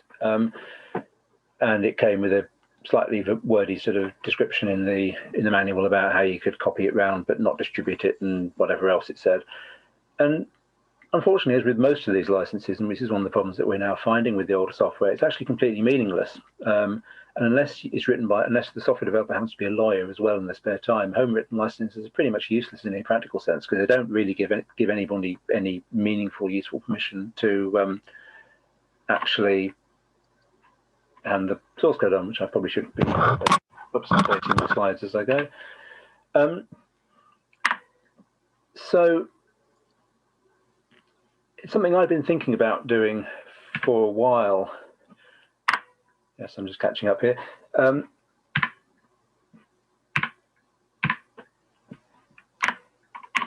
it was kind of brought home to me back in about well, it was whenever the Raspberry Pi came out, and Rawl got in touch with me and said, could they bundle print PDF with the Raspberry Pi disk image? And it was obviously freely available from my website. People could download copies, they could use it for nothing. But I ended up actually having to write Rawl a special license so that they could actually include it with the Raspberry Pi disk image. And I've been thinking about doing something about this for a while, but this sort of prompted me to actually get on and do something about it. So I think I'm working backwards here with these slides. Apologies, this was put together fairly swiftly this evening before the presentation started. So as I said, a lot of licenses out there have fairly vague licenses. What happens when the authors lose interest? And I've been thinking about actually perhaps releasing my stuff for this, say, about 10 years ago under a slightly more structured license, and found myself looking increasingly towards open source. Now, I'd worked on a couple of projects. I mean, I was involved with the NetSurf project for a few years back, around about the time that this all started becoming interesting. And open source is a specific type of license, which, if it's capitalized, if it's lowercase, it can be absolutely anything you want, and it's about as meaningless as freeware. But if it's got capital letters, if it's open source with capitals, then it should refer to a specific type of license that's approved by the Open Source Initiative. And what they actually say it is, it's software that can be freely accessed, used, changed, and shared by anyone, which sounds like a good idea. And why would you want to do that? Well, makes the code available, and it can be used by other developers.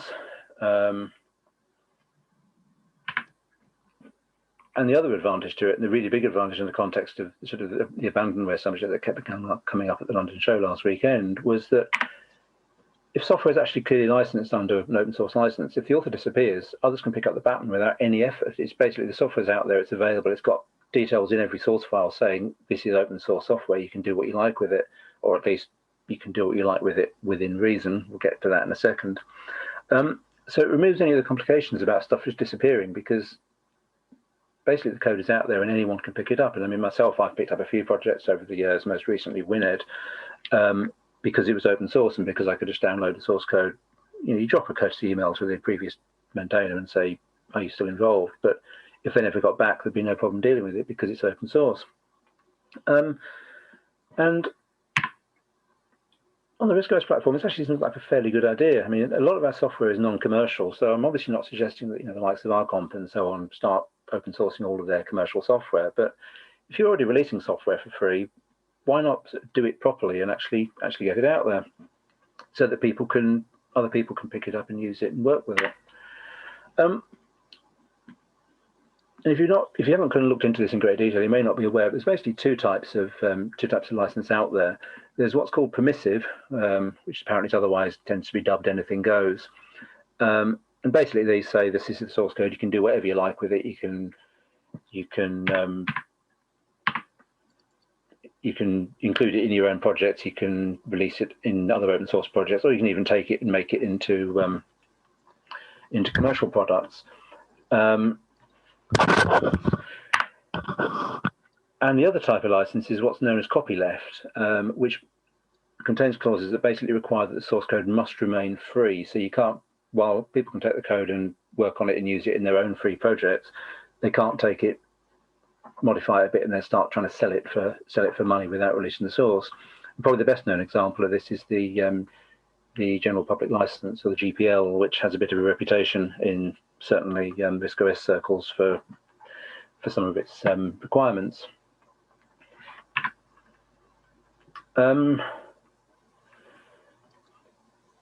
It's probably what you're saying. Permissive licenses sound pretty good in the sense that the source code is out there completely free and you can do whatever you like with it. But obviously, they do allow people to take your software and start flogging it for their own gain without including you in the equation. And that's certainly caused some interesting consternation over on the rule forums recently. And there was a bit of speculation back when RISC-OS was relicensed under the Apache license, which is a completely permissive license, about whether it could be forked and somebody could go off and start selling commercial versions without making the modifications available. And the answer is yes, they can. In reality, in the RISC-OS world, that's probably relatively unlikely, but it's a possibility because that's what the license allows. Copyleft, on the other hand, has this viral reputation, but the main aim is to basically ensure that the code does stay free, because you can't take the code and turn it into a closed product that nobody else can get hold of. It has to remain free and available. But there are some other options for those who would like the protection of copyleft. And I had a bit of thinking about this because I wasn't particularly keen on the GPL, partly because it does seem to be, it errs a little bit towards the sort of political side, I think, in terms of it's making a statement about what open source should be. And after a bit of hunting around and after some recommendations on the rule forum, in fact, there was quite a long discussion about this, say about 8 or 9 years ago now, it must have been. I found myself looking at a license called the EUPL, which stands for the European Union Public License. And it's not political in that respect, but as you might kind of almost expect from an organisation that's basically produced political fudges for about the last 40 years, the EUPL is basically a bit of a political fudge of a license, which gets around the awkward bits of the GPL, but at the same time keeps the kind of copyleft aspect and allows ensures the code actually remains open and available.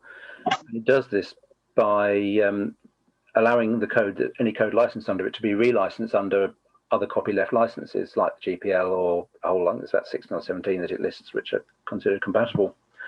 And I was actually slightly amused that if you actually go and search for EUPL, after you get through the open source initiatives links in Google and you go through the links from the EU's websites themselves, The next biggest hits appear to be loads of pages on the Free Software Foundation site discussing in great detail how you might wage a guerrilla war to actually claim a UPL license code and turn it into GPL 2 and 3.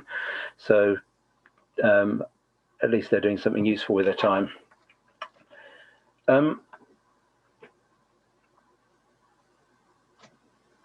So I basically completed relicensing all my stuff about 5 or 6 years ago, I think now. So I started it when the Raspberry Pi disk image raised problems and slowly worked through it. It's quite a slow process to actually get licenses updated. You've got to go through all the source code to make sure all the files have been updated with the right details and so on. But this led to the second problem, which is that if your software is open source, then by definition the source code must be available. And that brought me onto a sort of second question that had always bugged me slightly, which is, if you are developing software on your own, you're a sort of one-person development team, what about backups to the source code and data security and all that kind of thing? I'm sure that most developers who've sort of started out in RISC-OS have been through an experience of the version of revision control that you work through where you're about to make a big change to the source code. So you take a copy of the source folder and stick it on your hard drive under the name copy 1, and then you want to make another big change, you copy it again, it becomes copy 1.1, and then maybe copy 1.1.1. copy, and so on and so forth until your hard drive's full of copies of the same files. And I kind of progressed on from that as well into using version control, which again is something that seems to excite quite strong passions on the Rule forum. And I encountered Subversion back when I was working on the NetSurf team, and basically realised that I couldn't cope without using something like that in the future. And so I've been using a local copy of Subversion for quite a long time to actually track all the work I was doing. But it made publishing the source code quite difficult because Subversion has a pretty big limitation, which is that it's got many limitations, but one of its major limitations is the fact that you can only have one repository of all your source code, because version control works. There's a central server somewhere usually which stores your code, and it tracks as you develop it over the weeks and months and years. And Subversion has to have one, and I have it here in the house. It's sat on my NAS downstairs, which means that I can't make that easily available to the general public, which meant that I was basically packaging my source code up into zip files and stuffing them up on my website, which was actually quite a pain. And it made publishing the source code remarkably hard for my software. And apart from backups of my NAS, which I do on a fairly regular basis, it made actually getting data off site quite tricky, because I'd quite like to get source code, certainly from my RISC-OS software, out and about in different locations so that it's not all in one building, which always seems like a good idea. And so again, this has been something that I've been thinking about for a number of years, and I'd sort of been using Dropbox, which was quite a manual process. I used to have to actually remember to zip source code up and so on. But at least you got it off site, and it's not particularly personal, or it's not secure data that I wouldn't want to trust some cloudy company with storing.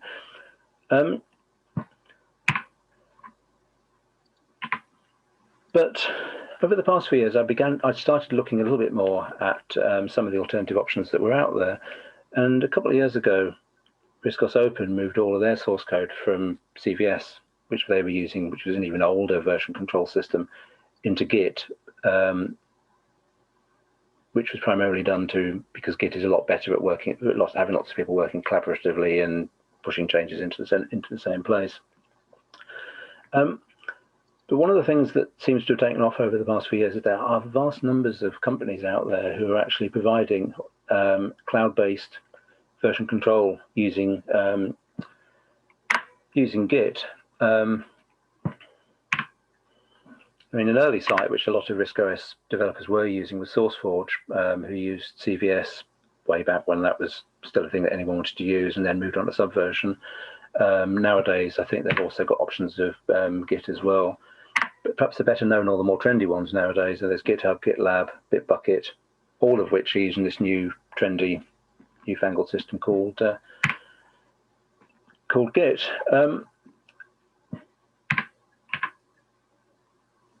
Just checking to see where I go. But the main advantage that this would actually potentially brought to me, which I sort of ummed and ahed about for a while because it was quite a big change, is that it seems to have a bit of reputation. Again, if you go and read the rule forums, you'll find endless threads of people saying how opaque it is to use and how it's clearly been written to be as difficult as it possibly can be to use.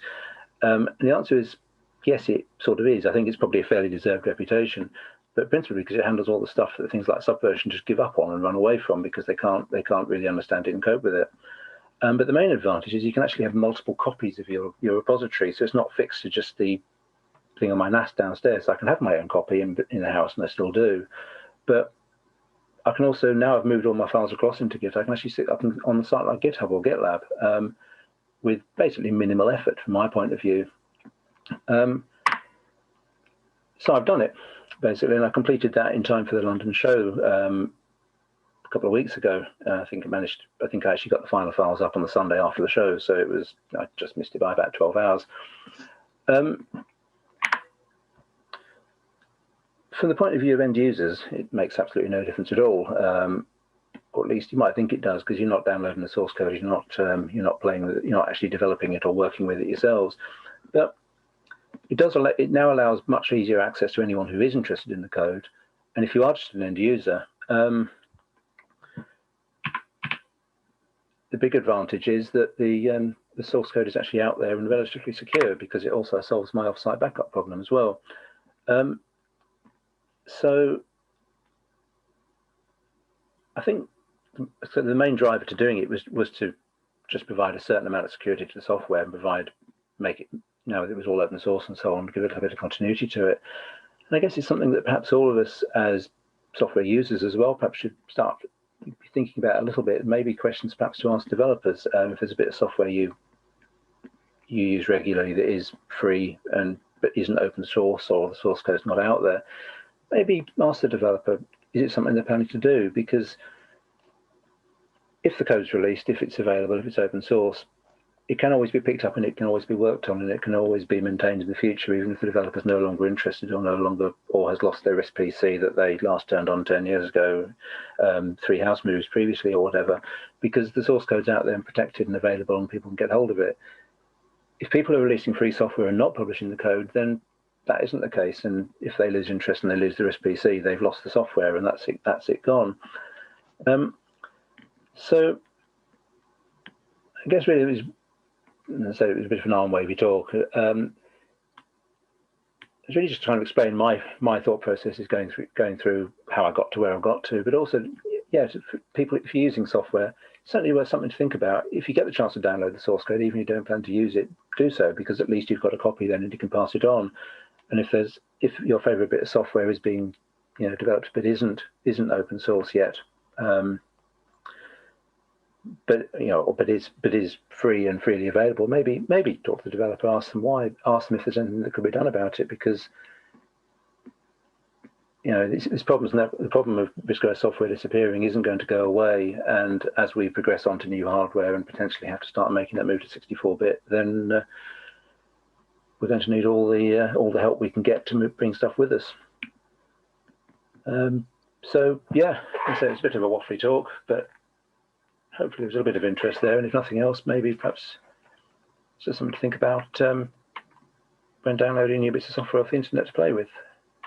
So yeah, thanks for listening. I'll see if I can stop the screen share. Yeah, will be good. It has. Hopefully, is that gone? Just has.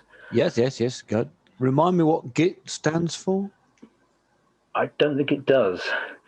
An unfortunate thing. I believe the reason it was named that was because it was written by Linus Torvalds, who seems to delight in making stuff incredibly difficult. And I believe the rationale was that he was an incredibly difficult person to get on with.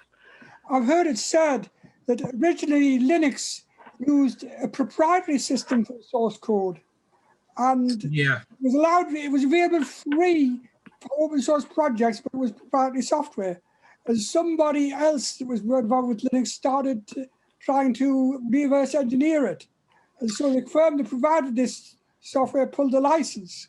And Linux developed Git to replace it. I think it was partly a comment on the person that put up all that effort. Exactly that. That's why it was developed. I can't remember his name, and I can't remember the name of the versioning system. Yeah, Git was used as a name, as a more underhand comment about somebody else. Certain logic to it. Steve, when your code is out there, do these systems have any way of feeding back to you what's been done with it or how it's been used so you can keep tabs on it? Yes, because generally people can't, well, yes and no. People can download it and use it in any way they want to. There's no requirement at all in the license for them to do that. If people want to make changes to the code and feed them back to me, they have to do it via me at the moment, because the repositories are all, I'm the only person who can actually make changes to the repository contents. But no, there's nothing at all to stop people taking the code and using it as long as they comply with the license. To be honest, I probably wouldn't know if people had taken it and didn't comply with the license, because it's rather hard to prove that. I mean, in the case of most open source developers, I guess I'm probably fairly typical in that I don't care too much. He's out there, and hopefully it's useful to people, and hopefully it remains available for the platform via that route as well, which is potentially more important than just hanging on to it and keeping it for my own personal use, really. So in the rules, the license, if somebody uses it, they can't then make it a commercial thing, can they? Depends on the license. So there's two types of open source license. The ones that are called permissive, you can do whatever you like with it. So you can take a copy, you could change it, you could probably even sell them, take it unchanged and sell it commercially, although there wouldn't be much incentive for people to buy it off you. With the ones that are called copyleft, which includes the license I use, the UPL, anything they can do, people can do whatever they like with it as long as it remains copyleft. So it's got to remain free, it's got to remain open, or they've got to publish the source code. But as I say, there's ranges of that as well. So you've got the extreme at one end, which is GPL, which is, if you read the reforms, you'll know that's quite a controversial topic. Through to things like the UPL, which are a lot less political in that nature. They're practical rather than trying to make a point. Could you be chagrined if somebody took all your hard work and made a fortune out of it? I say it's proving it, really, because they can't release. Would I ever know? Because they couldn't release the source under my licenses, so no. I would never know about it.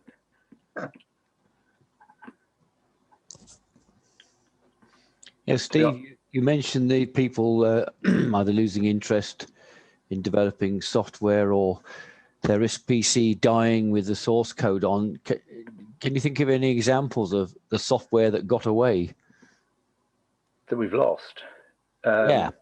That's a very long list. Where do you want us to start? I think the infamous one is TableMate, which is possibly still on a hard drive somewhere in a loft in New Zealand somewhere, perhaps. I recognise the name TableMate. Remind me what it was. Was it a spreadsheet or something like that? It was a simple table creation tool that allowed you to create tables you could drop into word processor documents and all sorts of stuff. That's right. Yeah, I remember now. Yeah, and it was last seen. I believe the author was interested or willing to talk about releasing it, but he didn't know which hard drive the source code was on, and by the time he found it, the machine had died totally or something. It's complicated, but there's so many bits of software that like that. I mean, another good example recently that's topical. Developers may have spotted I picked WinEd up over the summer and started working on that, and was aided by the fact that it was open source. But even that, what's the guy who did the work before, Adam Richardson, who'd last worked on it 10 years ago, the last changes he'd made, he'd forgotten to commit half of them. So we had half source code, and the other half was he came back very quickly and very helpfully and worked through what I'd found and said, I think it's all on the hard drive of my virtual RISC PC, which hasn't actually existed for about 8 years. So sorry about that. So even people with the best intentions, this sort of stuff is an issue, which is why I think it's so important to try and keep on top of it, really, as a thing, if we can, and encourage developers to keep on top of it. I suppose I've just found my copy of TableMate 3, which says Dalriada Data Technology, George Buchanan, 74 Gravel Road, Warwickshire. Yeah, he was. It's computer concepts had something to do with it as well. Yeah, he was last seen in New Zealand, I believe, and Chris Evans was in communication with him. But he wasn't with the RISC PC that had the source code on it, or something. What did computer concepts have to do with it then? They bundled it with Impression for a while, I think. Oh, that's right, yeah. If I remember rightly. Yeah. Version 1 of TableMate still bundled with Impression nowadays, Impression X. I think it's version 1, not the most recent version. And as well as that, if you check out what I think Richard Keefe said when he tried to get hold of the source code for Impression, I think there was various bits of that missing that was on some hard drive or some machine somewhere that wasn't actually stored in a really reliable form. That's frighteningly easy to do, because what actually really prompted me to do everything I did in the last few months was that over the summer I upgraded my desktop computer, which I do, the Linux machine that I do all my software building on, and I thought it would be a really neat idea to upgrade, to replace the build system with my the stuff I published on the website, and I found I couldn't because I was missing stuff. And that was a kind of encouragement that if I couldn't build the software from what I was making available, why did anybody else have? So it might be worth actually investigating it. So it is frighteningly easy to do that and release software with just 1 or 2 files missing, which can actually stop the job completely for anybody else who tries to pick it up. I suppose what you've got to remember, excuse me, is a lot of these people, software development is only a little part of their life, and other things can get in the way, unexpected things. And then suddenly the software becomes rather unimportant to them, at least. Yeah. Or Phil Pemberton of 9 months later, not just suddenly. Well, yes. Is the 9 months significant here? At the London show, Phil Pemberton, I think he's Stardot, isn't he? He's making it a mission to collect every bit of RISC software he possibly can. So I've dug out a load of old floppies and sent him stuff. He's trying to make a repository of what's available. So at least we've got it, even if we haven't got the source. Yeah, I mean, I guess anything helps going forward. It's just, it's trying to raise awareness of the issue in as many different ways as possible while people still are around and still have the time to help and haven't hit these crises or change circumstances that mean they can't or don't have the time anymore. At least some of the magazines are getting people aware of their digital legacy now. People die and nobody can get into their computer and all their bank details are in there and everything. But at least I suppose this might focus some people's attention.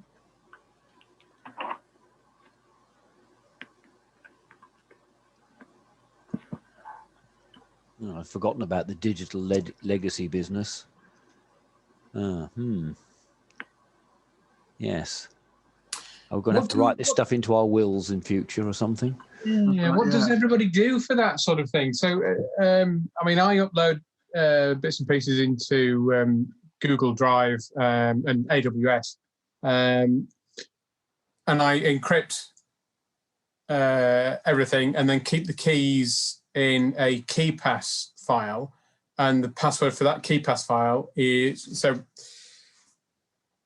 my wife has some of it and some friends have some of it, but it occurs to me if some of those friends die, then everything's died. So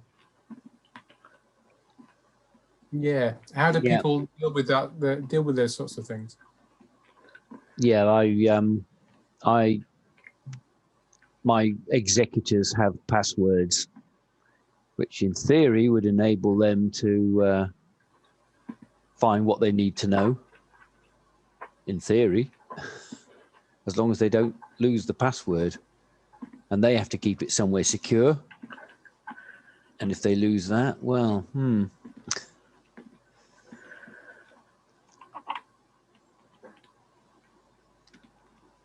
There's a cheerful thought. Always look on the bright side of life. Yes. Well, I have been to a funeral today, but a bit weird, socially distanced. There we are. You've all gone very quiet. Yeah, apologies for sort of dropping the tone or the mood of the presentations to the end there. Yeah. What I should say at this stage, by the way, is thanks very much to Rob Coleman and Andy Vawer and Steve Fryatt for their talks tonight. All went very well. The curse of the rock, yes, there's a bit of clapping going on there. The curse of the rock didn't really occur except for that strange jittering of some of, I think it was it Rob's screens? It was a little strange. I don't know why that happened. Well, I noticed if you change the view, the taskbar at the bottom of his window screen was keep flickering on and off, and that was causing the display to keep resizing all the time. That was the cause of it. What was causing the taskbar to behave like that, I don't know. Yeah. It had the mouse pointer in a difficult place on the screen. That was with auto hide. When he had his taskbar auto hide, it was keep hiding itself or whatever. I don't know. That was what was causing it. It didn't happen in my run through. I don't know what that was. I've not seen it before. I did another talk week before last on a different subject, and I didn't have those issues. So yeah, I apologise. I don't know what that was. It wasn't serious. Not a major problem at all. Just slightly puzzling. That was all. Yeah. I thought at first it was actually something happening on my screen, that I got my mouse pointer in the wrong place. Then I suddenly realised I got two taskbars, and I thought at that stage, one of them ain't mine.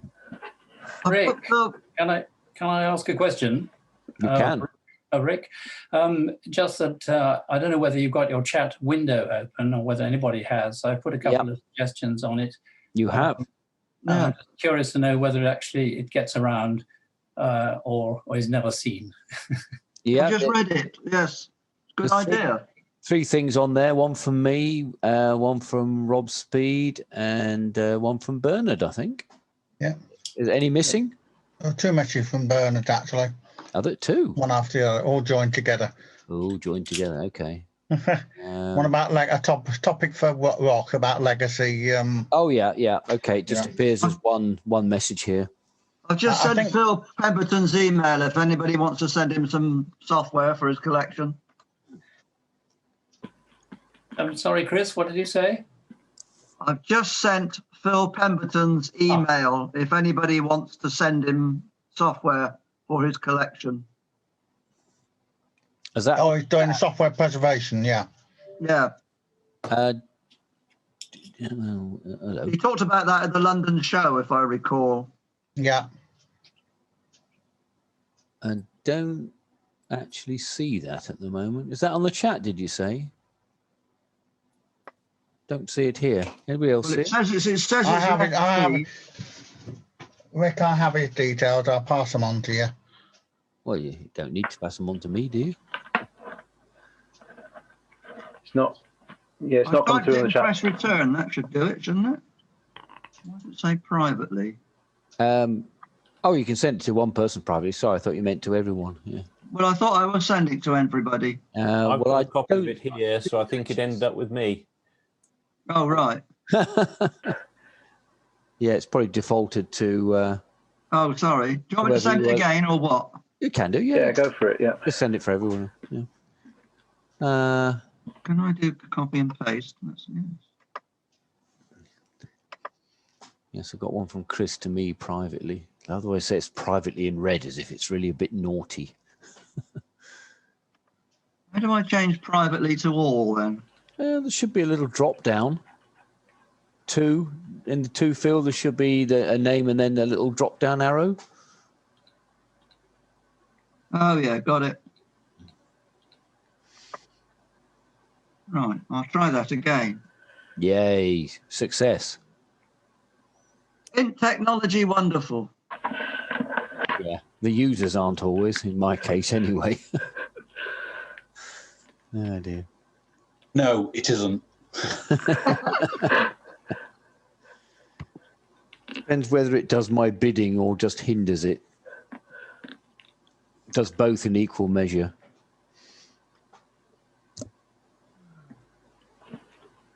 You think that could be a new Windows slogan? Windows hinders. That's very good. I like that. Yes. Windows hinders. It does. I like John Cleese hitting. I like John Cleese hitting the Mini with the piece of bush. Remember that? I think it was an Austin 1100. If I'm going to be pedantic, Was it? I remember that. Yes. I thought it was a Mini. No, definitely 1100. Yeah, Oh, okay. right. I think you've got a 2-1 majority there. Anyway, it doesn't matter. It doesn't matter. I capitulate. White flag. I have felt Suffice it to say, I keep this on my desk to remind the computers who's in charge. Yeah. I have felt that about cars and other technology at times. Yeah, you want to beat it. I have actually got, I won't bring it upstairs, I'll go downstairs, a metal sculpture I bought from the Leeds Christmas market years ago, which shows a guy with a very large hammer well on its way down towards the keyboard of a laptop. I have actually had the satisfaction of doing that many years ago. I actually totally lost it and threw a laptop down the stairs. It's a works laptop. I had to concoct some plausible story to IT department as to how it had met its demise. They pretended to believe it, but they weren't stupid. And I don't think it was the only one that met its demise. And the next question was, what size hammer? Oh, any will do. Any lump hammer. Or as we used to call it at work, a fine adjusting mallet. Percussive maintenance. That's the phrase. My father always used to call hammers the Irish screwdriver. That's right, probably yeah, not or- very PC these days. Also known as the Birmingham screwdriver or the Manchester screwdriver. Yeah, I think we've probably all had our Basil faulty moments where you just really begin to lose rationality and you just want to hit things. Hey ho. Yeah, it was called a technical tap. The technical tap, yes, I quite like that. Yes, it's similar to percussive maintenance, but doesn't sound quite as violent. Exactly, just nowhere to hit the television on the top to get the channels back. No, I've had far fewer of those moments since I stopped working at the Sheffield University. I can't find it now, but somebody sent me a wonderful list of descriptions of tools, and it said things like grinder, device for flinging parts to the farthest part of the workshop in the darkest corner, pair of pliers, device for pinching your fingers at the wrong moment. Yeah, definitely done that. Screwdriver, device for driving through your hand and missing the screw in question. Done that. Yes. I think my favourite thing was a dentist who said he always knew electricians because they had metal-sized holes in their teeth where they'd been pulling the insulation off. I have to admit, I used to do that. Yep. And yes, I do have little gaps. Yeah. I do have them in my teeth. 18 SWG or whatever. Yeah. Those things that are supposed to cut the insulation never do they? Struggle for hours, and then the wire comes out with it. Teeth are far better, but just a handy little tip here: make sure the power's switched off first. Ah. I have seen the effects of somebody doing that while the other end was still plugged in. They flew about 40 feet across from one side of the stage to another. Yeah. Absolutely shocking. Yeah, people talk about the electric shock throwing you. It doesn't. You throw yourself. It's your muscles all going twang. Yeah. Yes. Many years ago, one of my chums borrowed an extension lead and mower from next door, electric mower. And for some reason, the chap next door made an extension lead consisting of a plug on both ends. Oh. Yes. So my chum pulled the plug out of a socket, grabbed it in his hand, and I actually saw his hand afterwards, and it actually did have 3 rectangular holes burnt into the palm of his hand. 3-pin hand. Yeah. I'm not quite sure what the thinking was of the neighbour. I'm guessing he wasn't very literate in electrical things. He was hard of thinking, as they say. Hard of thinking, yes. Of course, was he called Len by any chance? I've no idea. Live Earth or neutral all at once. Yeah, an extension lead with a plug on each end. That's takes some beating. That. Hey ho. That's for getting the insulation off. Just use a soldering iron, unless it's PTFE. You can, yeah. It doesn't work with PTFE at all, does it? Yeah. No. I recently found a soldering iron in my garage. Always got this feeling that I had another soldering iron, and I had no idea where it was. And by sheer chance, rummaging in an obscure top cupboard in the garage, I finally found it. Yeah. The classic Weller W60D, if that means anything to anyone. Oh yes. Trouble is, my old ones won't mount this new leadless solder, so I had to go out to Maplin's when it was still going. Why is it? Is it higher melting point or something? Yeah. Oh. No, I still got the old stuff, tin lead stuff. I think you can still buy it. Yeah. Yeah. I very rarely have occasion to solder, and when I do, it's a very hit and miss affair, I'm afraid. Yes. Right. In that case, I think anyone else has anything else, I'll call an end. Oh, well, I can't call an end to the meeting. Can I just remind everybody, next month's meeting will be Rob Sproson. Yeah. Rob Sproson of LSR. Yeah. Yes, on, So it's our December meeting. December the something or other, but we'll send it out. Anyway, I hope you've all enjoyed yourself this evening, and thanks very much for attending, or in a virtual fashion.